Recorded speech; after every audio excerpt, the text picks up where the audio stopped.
Thanks everyone for coming. It's nice to see that such a big part of the audience has interest in this topic. So I've been doing machine learning for a living for quite a while, and the part of machine learning that's always excited me was the ability of predictive models to make some very complex decisions from data without even heavy incorporation of some domain knowledge, but just from data alone. And that's what still excites me in machine learning. And if you've been following any AI-related news or basically any tech news, you might have noticed that there's been a lot of hype about how computers are getting really, really well at hard games. So you might have heard that for many games that were typically considered insanely tough, the computers have now reached either superhuman level or grandmaster level. So there's, for example, let's take chess. For a couple of decades ago, chess was considered to be a very hard game to be solved by a computer. And then Deep Blue happened. And the skeptics were like, meh, chess. Let's wait until the computers can play Go. Go is bigger, Go is harder. Let's see if computer can beat a human in Go. And then, spring 2016, AlphaGo happened. And the skeptics said, meh, Go. Let's take poker. In poker, you don't have the complete knowledge of the game state.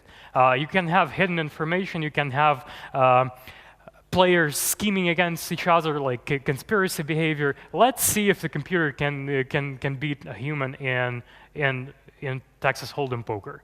And then, beginning of 2017, librettos happened, which beat the best human players in Texas Hold'em poker in a poker competition. So that's the recent achievements of game AI.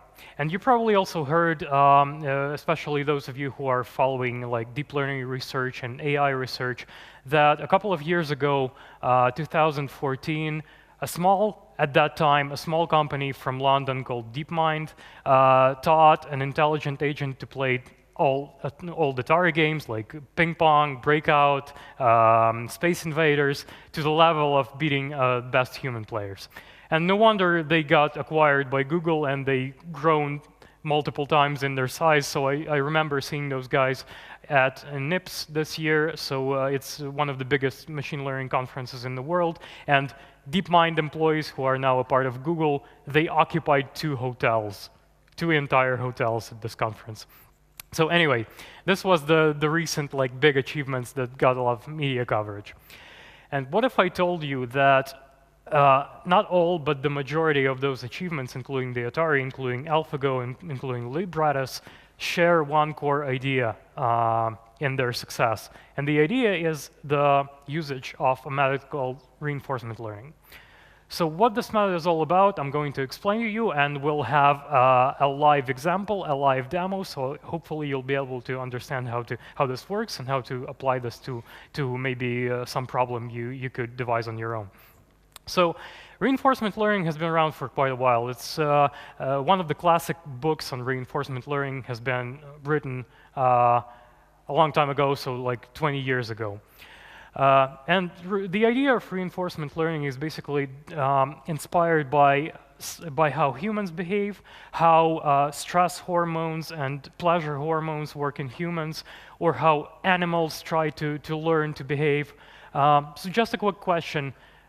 Who owns a dog? All right?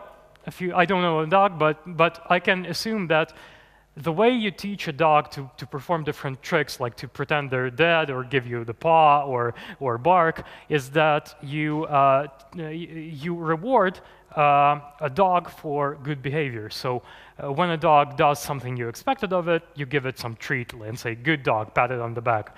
And if the dog does something bad, you say, well, bad dog, don't do this anymore.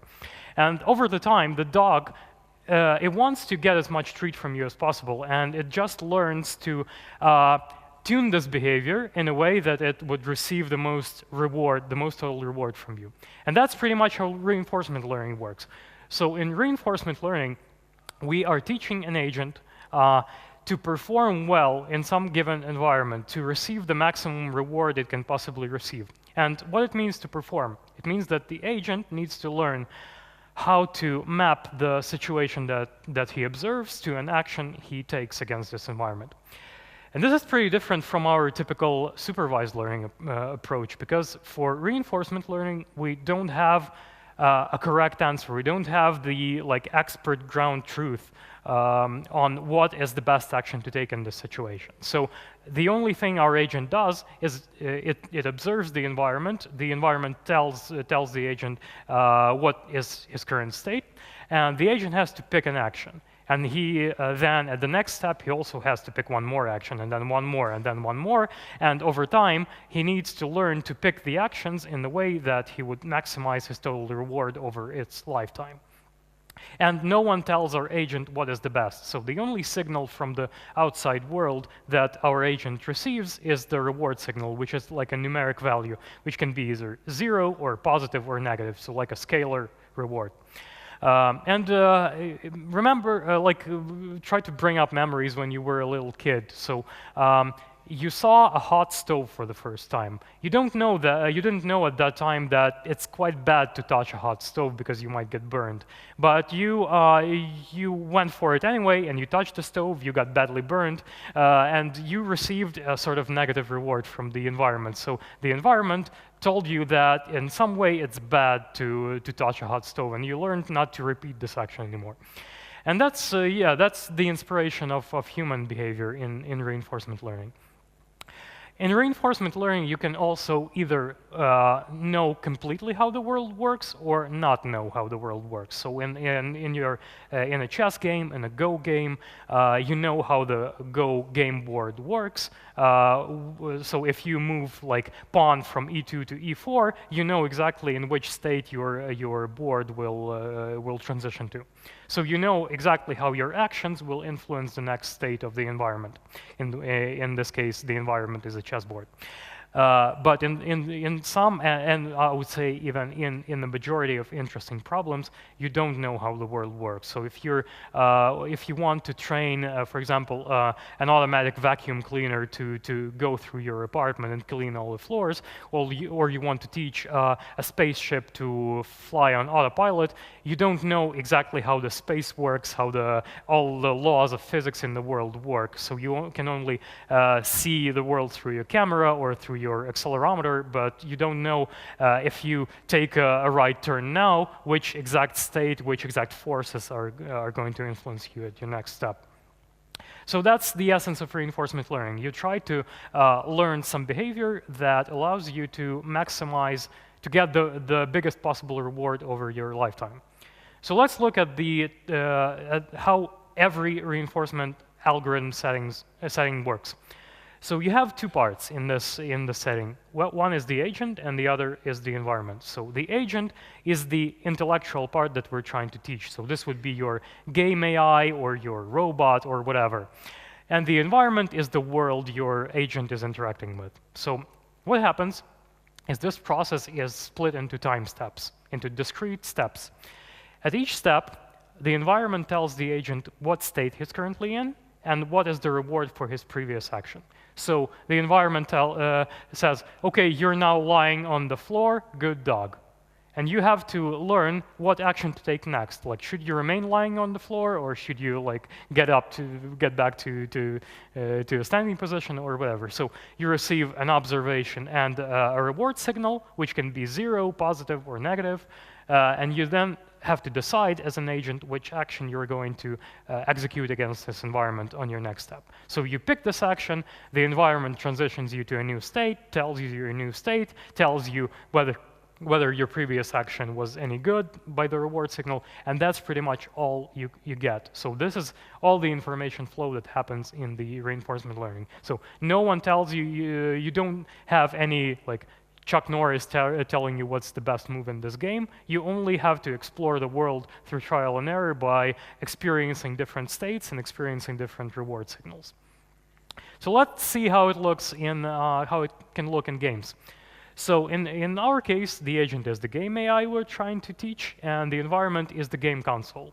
So The environment knows exactly how the world works, which our agent doesn't. So the environment contains the source code of the game. So you can think of it as a machine code that executes the actual game. At each step, you observe the game screen, like you see the pixels on the screen, and you get the reward in terms of score. So your action, like if you fired an enemy and killed the enemy, you can experience a positive increase in the score. And that would be your positive reward signal, like it's good to kill enemies in the game. By observing the screen and by observing change in the score, you decide which action to take. So like in which direction to flip your joystick, or if you should press the turbo button or do nothing, which is also an action in the reinforcement learning setting. So this is how the cycle happens. And you do this over and over and over until the episode ends. So until you die or until you win the game. So this is how it applies to the game world. So obviously, you don't know the source code of the game. As the agent, you don't know how the game works, how the game is implemented internally. So some things might just happen at random, some things might surprise you, some things might be expectable. But the important part is you can observe the state at each step and pick your action at each step, and the environment will tell you in the form of reward how good your previous action was.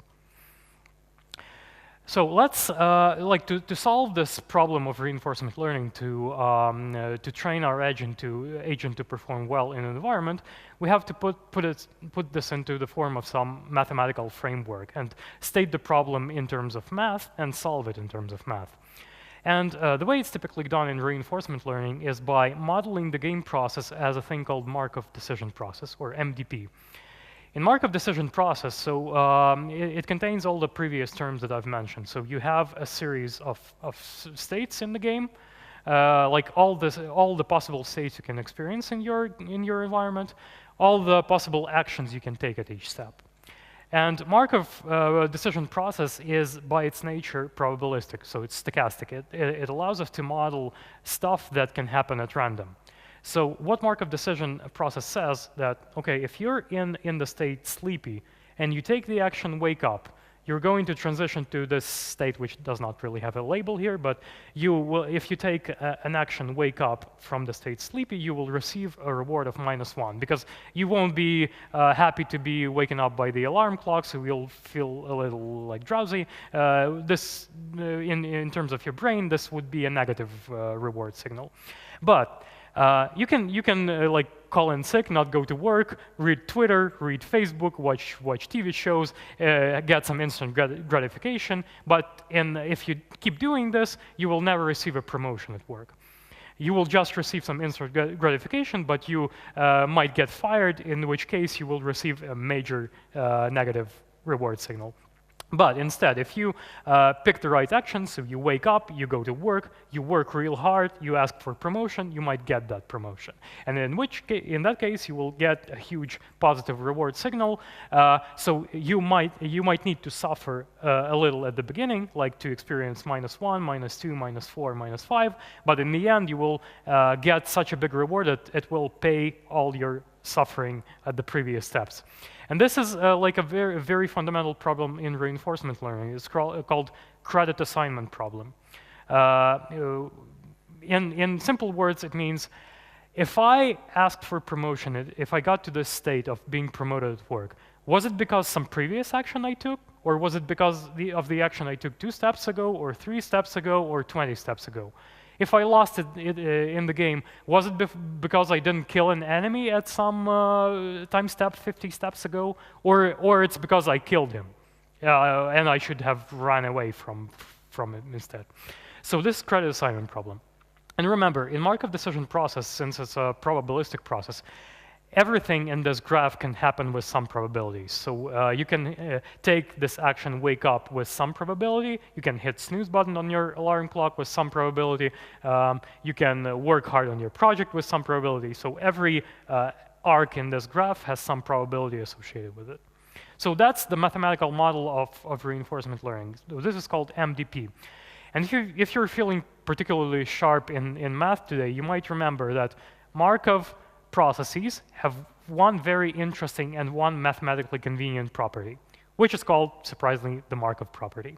The Markov property means that the state of your future only depends on the current step. So your future does not depend on the past, only on your current state, which is kind of a drastic assumption to make, but and you sometimes must do some tricky work to incorporate like your past history into your current state. But the absolute necessity that you need to do is to make your process dependent only on the state that you're observing now. So it would be better not to like look at all the history since the beginning of your lifetime. So that is the Markov property, and it's heavily utilized in the Markov decision process.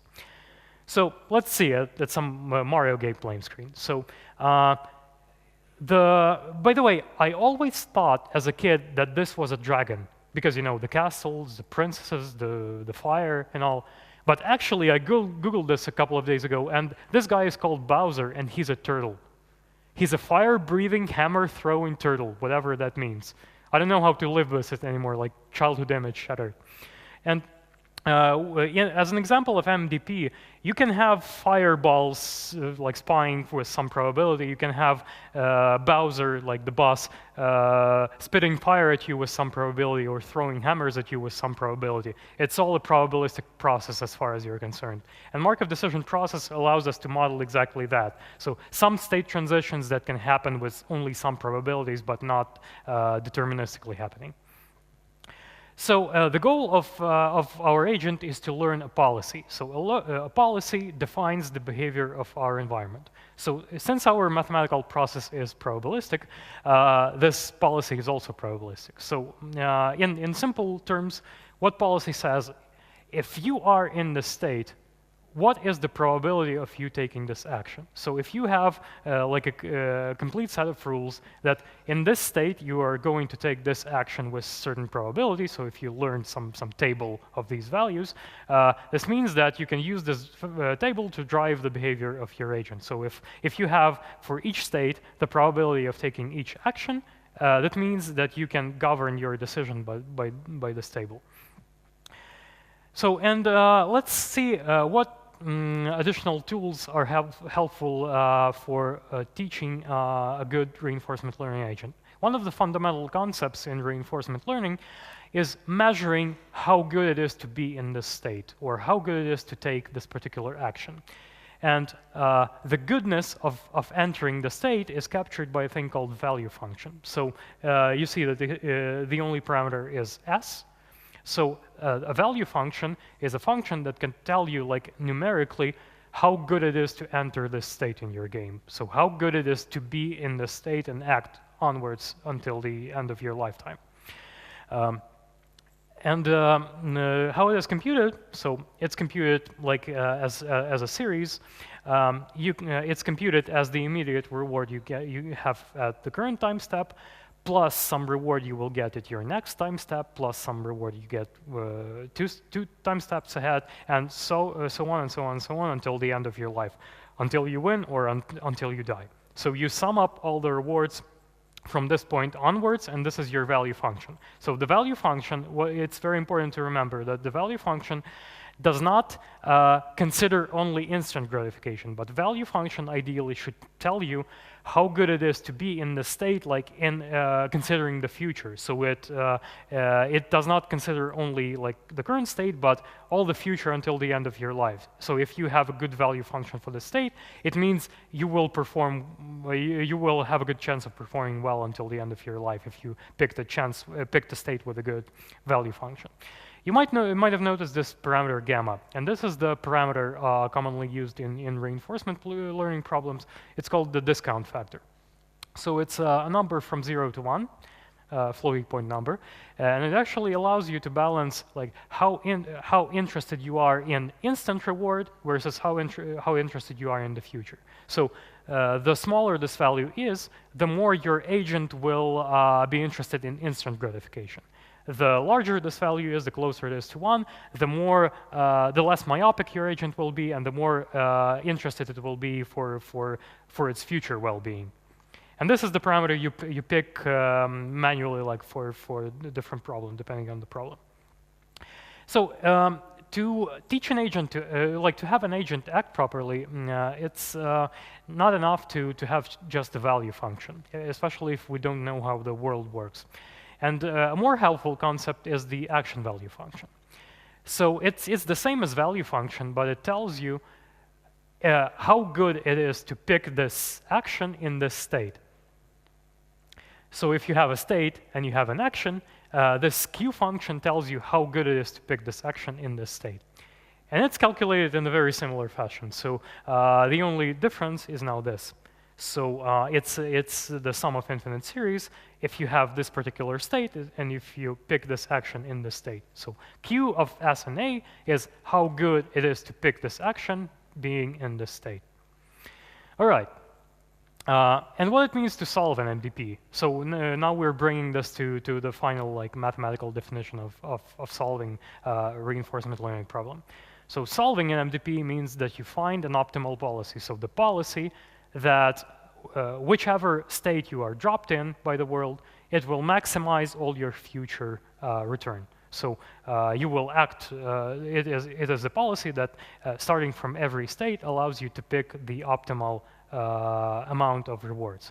And if you know the full MDP, so I won't bore you with mathematical proofs of this, but if we know the complete graph of the MDP, for every MDP there exists one unique deterministic optimal policy. So the optimal policy exists for any MDP if we know the full MDP, and is deterministic.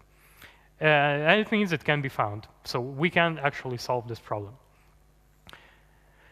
So yeah, this is the best policy. So the policy that allows us to act the best in the best fashion in every possible state. All right, but there are some problems. Like for many interesting applications, we don't know the full graph of the MDP. We don't know exactly if we hit this question mark block with Mario, will we get a mushroom? Will we get a life? Will we get a star? Will we get a coin? So we don't know that. We can only observe the pixels of the game, and we don't know the source code of the game. So we don't have a complete knowledge of the MDP graph. So in this case, what should we do? If we don't know how the game is written in the source code level, if we don't know which reward we are going to receive from this action, what should we do? And the answer to this is experience replay. So by experience replay, we basically mean that we try different stuff. We just act randomly or not so randomly on the environment, but we remember all the situations we got into. And we remember that, OK, we've been in this state, we've done this action, and it brought us a very positive or a very negative or a zero reward. So we collect, we try to act on the environment and collect a large data set of experience episodes. We've been here, did this, and it resulted in this. We've been here, did this, and it resulted in this. And this allows us to train our model better in the future.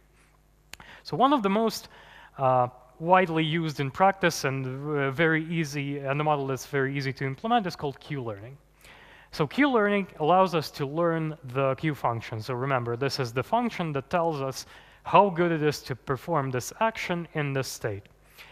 And the learning of this, the learning step of this model is actually very simple and can be implemented directly in code from this formula. So essentially, what Q-learning tries to learn. So at first, we don't know how good it is to pick any action in any state.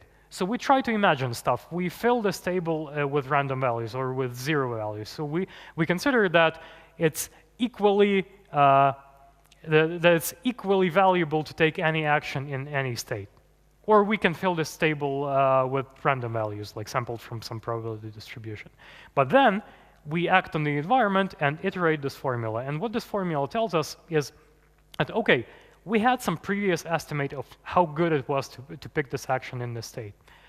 Now we've actually executed this action in this state, and we've got a hard fact from our environment. We got a particular reward. It was either positive or zero or negative. Now we know a little bit more about our world that we've known before. So this is a hard fact. This is no longer an assumption. This is a hard fact that the world told us. And we can incorporate this new knowledge. So we can take our old value and update our old belief to the direction of this being a more proper belief. So we can, this looks very simple, similar to like stochastic gradient descent in terms of that we had this old, for example, estimate of 10 time steps in our Markov decision process. Now we executed one step, we can have one fact and the remaining estimate for the remaining 9 steps of our Markov decision process. So now we have more facts that we had before, and we can push our old table value to the direction of this new fact that we got.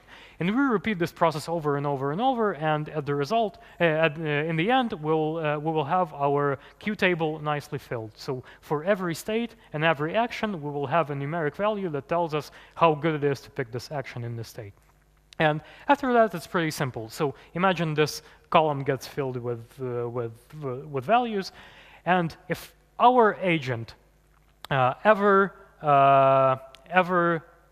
enters the state 1, 3, whatever that means, we can actually look up the biggest value in this column, and this means that in this state, we should better pick the action turn right, like press the right arrow. This is called greedy Q policy. So we look at the column of our Q table and just pick the action that we believe, according to our estimates, which has the biggest gain in terms of future rewards. All right, and surprisingly, this is it. So for small MDPs, we can directly apply this method and learn some pretty good behavior. So this is how it looks in the code. So you can see we can almost directly repeat this formula in the code. So I skipped some very obvious, very boilerplate code, but we allocate a big Q table. So the rows are the actions and the columns are the states, or vice versa. You can have states as rows, actions as columns, and we act on the environment. And fill this table and update this table using this simple update rule. So we pick the learning rate and the discount factor. This is a hyperparameter of our model. We pick this to like manually or through some automated experimentation. There is no hard rule on what the learning rate or your discount factor should be. This highly depends on the model, on the problem you're trying to solve. And this is it. So we can directly like apply this code and solve a reinforcement learning problem. Right, looks like we're done. But what to do if our, let's, with this in mind, I wanted to bring us to some particular experiment. Let's actually take some game and implement a good reinforcement learning agent to perform well in this game, to have a good score. And since it's a Python conference, so I was looking for a game like that is simple enough to explain, but difficult enough to solve. And since we have a Python conference, might as well be a snake game. So let's define the environment for a snake game. So we have this 10 times 10 grid.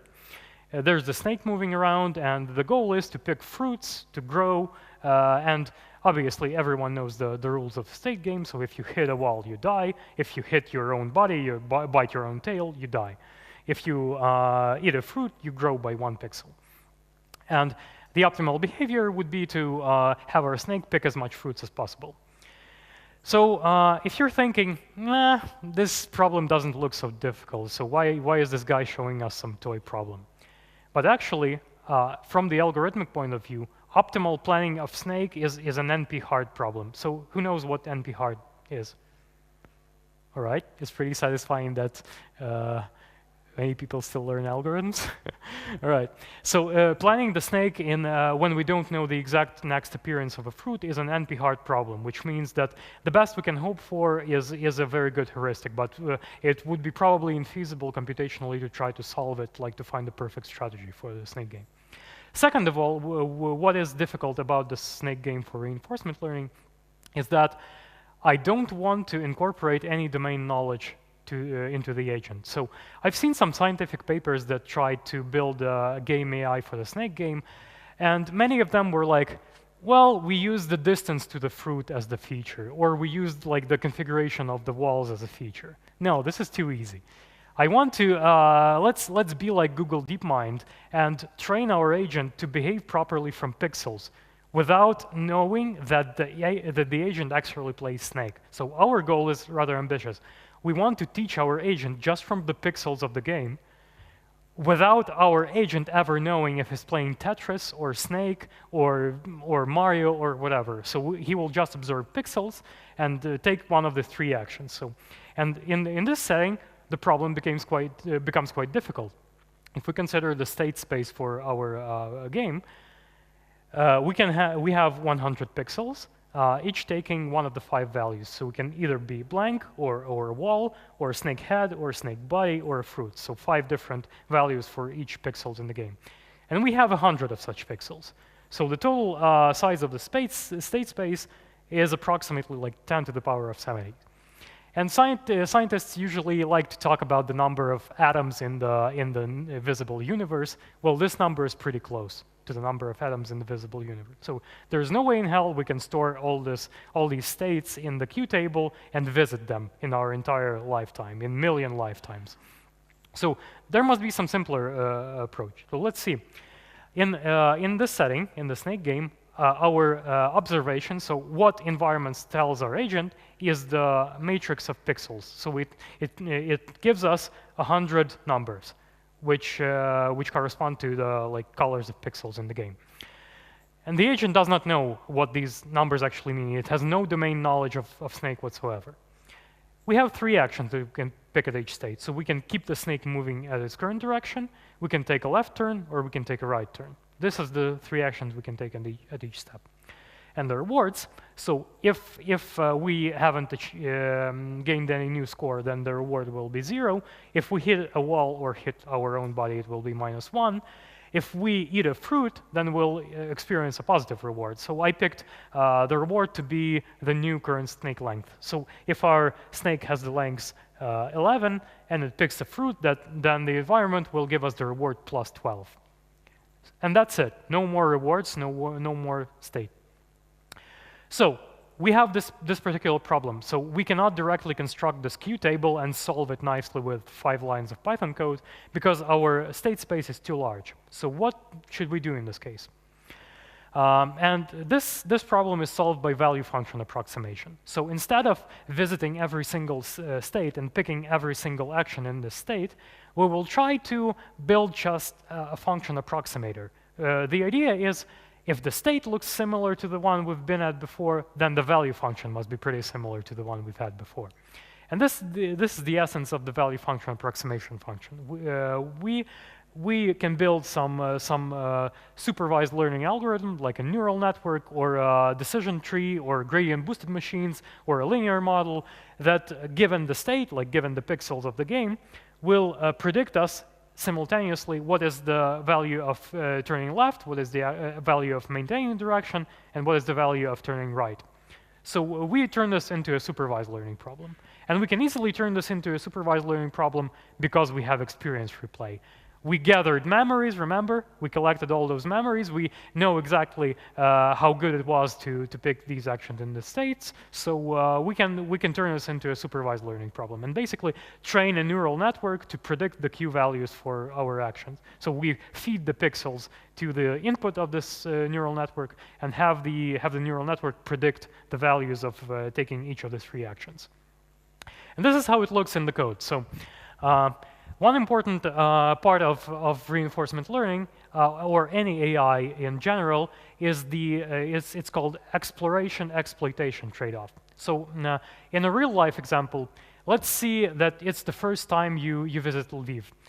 And you obviously know that that the market square in Lviv is pretty nice. It has lots of nice Lviv cafes, lots of nice tourist attractions. And you go to one cafe and you liked it. So the next day, you go to the same cafe. The next day, you go to the same cafe. So you exploit the knowledge that you had before. So you found one good policy that gives you lots of rewards, and you just keep reiterating that policy over and over and over again. Well, this is good because you have some positive rewards, but it's no guarantee that it's the best reward that you possibly have.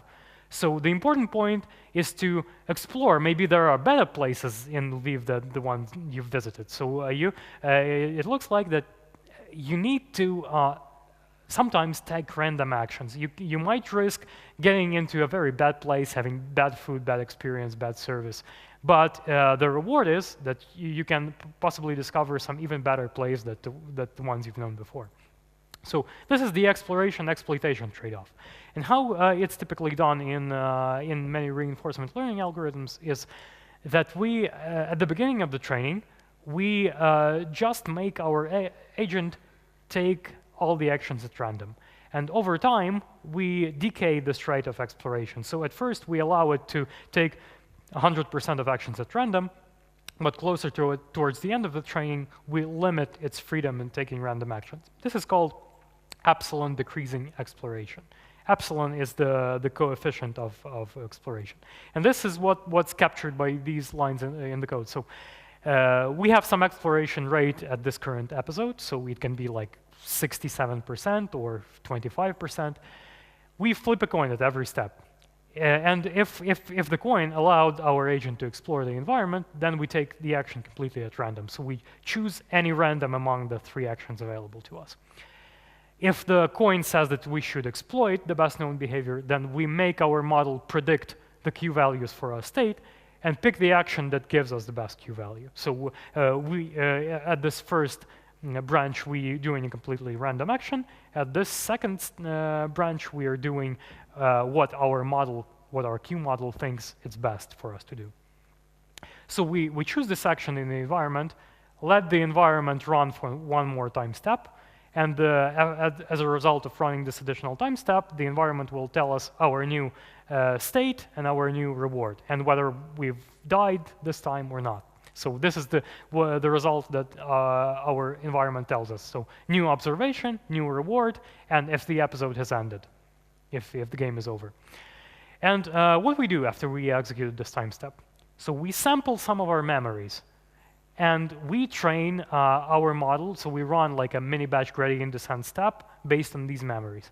And these memories, they play the role of conscience in humans. So this sampling of memory basically behaves like, hey, remember we were in this state and you did this stupid thing and got us killed. Well, don't do that anymore.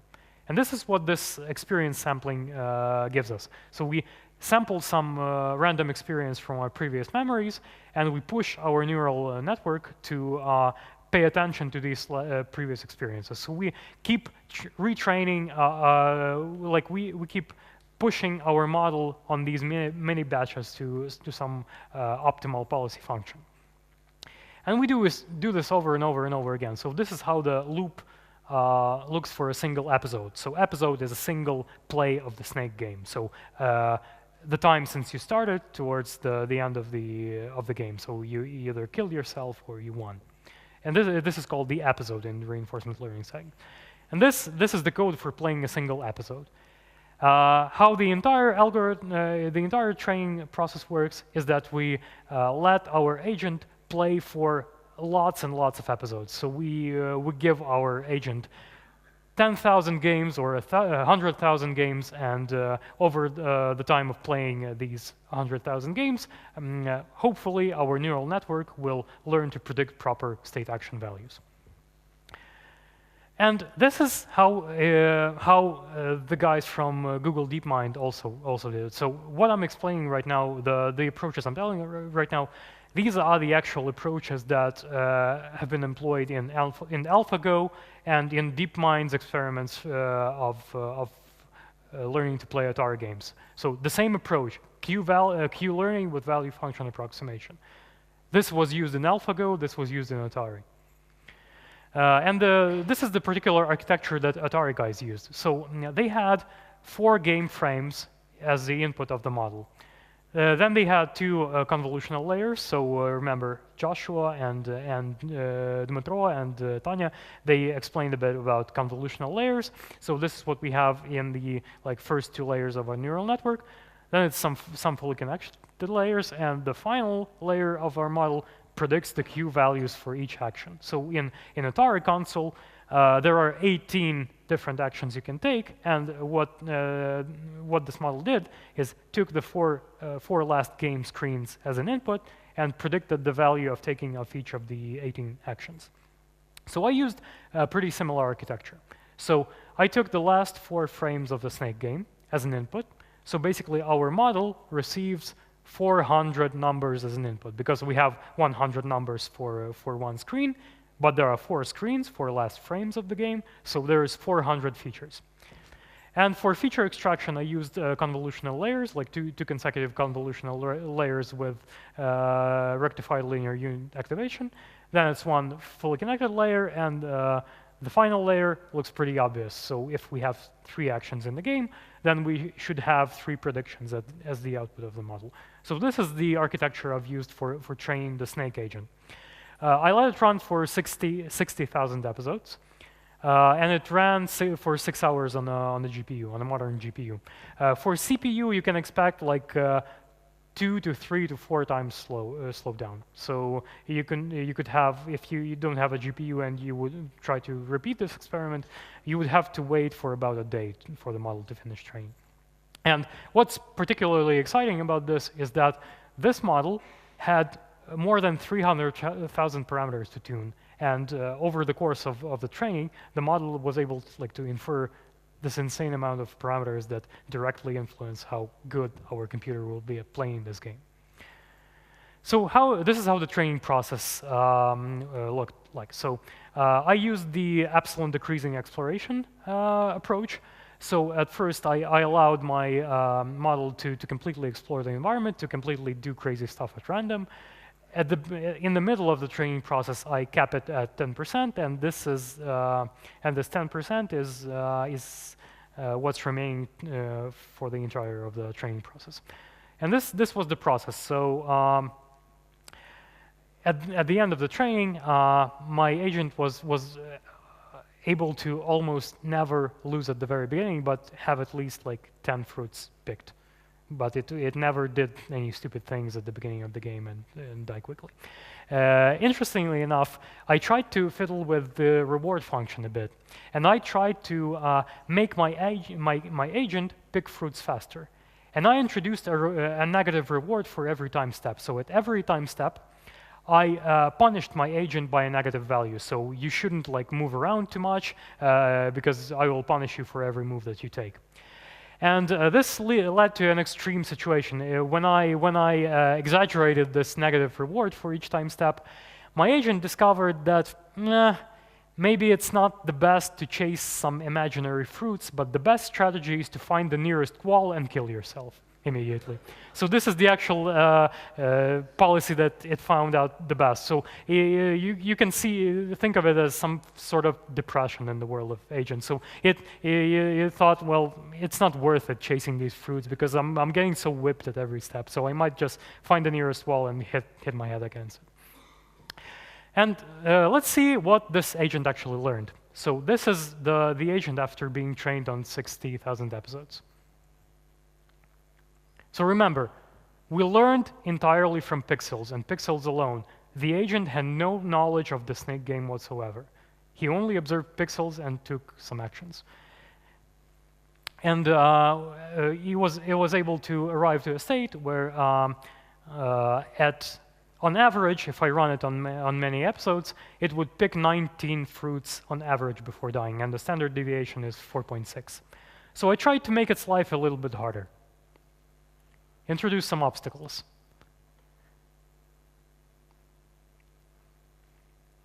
As you see, it learns pretty well. So you might notice some behavior. What's particularly awesome about this, that you might see that at some steps, the agent realizes that it's better to pack itself tightly on the screen, not to occupy too much space. So it tries to curl around itself to pack its body tightly on the screen and not have any tails lying around on the playing field. Yeah, so this is the behavior that the agent learned. So all of this has been implemented from scratch using Keras, TensorFlow, and Pygame for visualization. You can actually repeat this experiment in the privacy of your own home, and I highly encourage you to do that. Please check it out. I put a lot of effort into this code.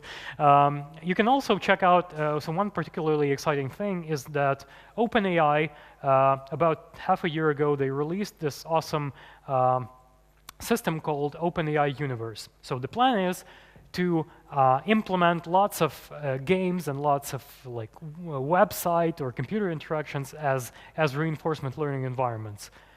And they publish all the different environments on their website that you can use to train your own reinforcement learning agent. So you can go to OpenAI Universe website, pick any reinforcement learning environment that you like, and try to implement your own intelligent agent to perform well in this environment. They have lots of different crazy stuff around here. So mostly Flash games at this point, but I think they were even considering putting some heavy games like Grand Theft Auto 5 or Doom or Quake.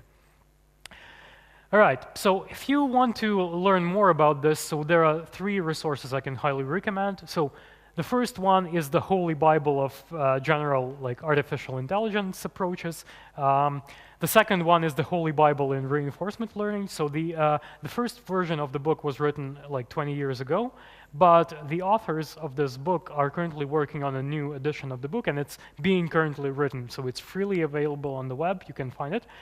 If you prefer the format of video lectures, of university lectures, of lecture notes, then a highly recommended course is the course taught by David Silver from DeepMind at UCL at London. So this is actually the guy that was involved in the ATARI experiment. So he has this excellent university course that you can find on YouTube, and the lecture notes can be found on his website. And it has all the mathematical proofs and all the mathematical properties if you're interested in that kind of stuff. All right, so that would be all for the reinforcement learning talk, and I would just like to take 1 additional minute to make some important announcement. So as you might have heard, the business is great. We are planning to double our research and development division, and that may as well involve opening an office in Lviv. So if you are a strong engineer interested in machine learning and want to do this for a living, get paid for it, to implement a machine learning platform, then talk to me or anyone else from DataRobot at the conference. So if we can gather a lot of nice talent in Lviv, we will open office in Lviv and work together under the same roof on the same product. So the team is awesome, the product is awesome, I can assure you. So feel free to find me anytime at the conference and ask around. So thank you, and let's hear some stuff. Thank you.